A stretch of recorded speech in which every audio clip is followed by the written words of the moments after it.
It is the final day of the 19th Joint Council of Development Planning Board meeting. The final draft plans are expected to be produced by the end of March, and they will be subjected to the approval by the President. The Minister of State for Budget and National Planning, Prince Clem Agba, speaks on the update of the medium-term plans for 2021 to 2025. The reports of the 26 technical working groups have been consolidated into one single document as a zero draft of the Medium-Term National Development Plan 2021 to 2025.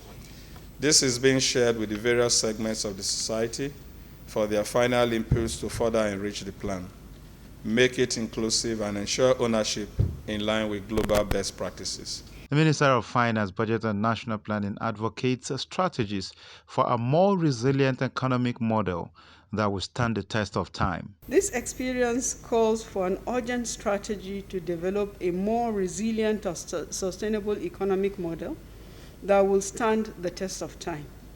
Achieving this will require maximum cooperation and collaboration at all levels of government. Indeed, the success that we achieved in terms of pulling the economy out of recession is a result of the increased collaboration and cooperation.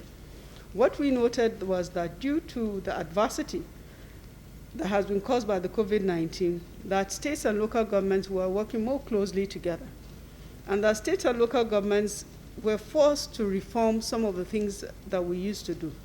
Everybody tightened their belt. We put in place plans, and we had the discipline to implement those plans to address both the health pandemic as well as the economic consequences arising from it. This is a practice that we must retain and continue. For the Vice President, plans become meaningful when they create growth that surpasses or equals the population growth of a nation. To be meaningful, our planning processes must lead to tangible outcomes in the form of growth that exceeds population growth. Real growth, in the sense of growth that creates jobs and creates opportunities.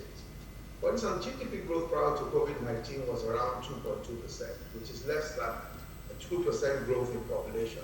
But more importantly, growth must create jobs. It must create opportunities. It must create circumstances for the well-being of the people. About 25 recommendations have been referred to the National Council on Development Planning for consideration and endorsement. Gabriel Kuma, Prompt TV News, Abuja.